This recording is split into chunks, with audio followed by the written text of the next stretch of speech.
Okay, ngoja nitolee mfano huu. Labda watu watanielewa. Kwa nini watu sasa hivi anaenda kusomea kitu ambacho muda huo ndio kipo kwenye wanaita nini? Kipo kwenye trending.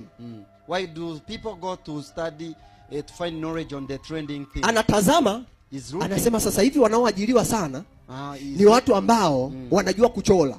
Maybe people kuona yeye anaenda kuanza miaka 3 ya kujifunza kuchora. So we'll go to search for the knowledge about drawing. Akisha maliza kujifunza, after understand, ameshapata cheti, after learning and has certificate, anakuja mtaani sasa kutafuta kazi. You will come in the street, anakuta wamebadilisha. You will come another, hawatafuti wanaochora. The priority has changed in anatafuta sasa madereva.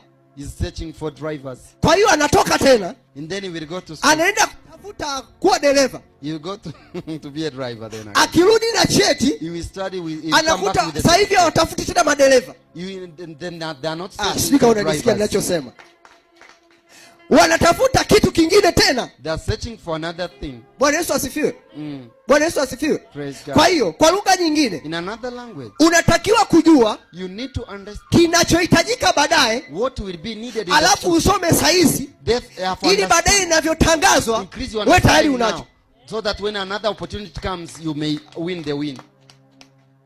Sio saizi wanatangaza tunatafuta walimu, alafu wewe ndio unaenda kusomea walimu. When the announcement of being or searching that, ukija na vyeti vyako mtaani, utakuta tumeshaacha kwa ajili walimu, utakuta tunatafuta madaktari. Sasa sijui utatoka utaenda kusomea udaktari. Yes sir. Mnanielewa ninachokisema? Bwana Yesu asifiwe sana.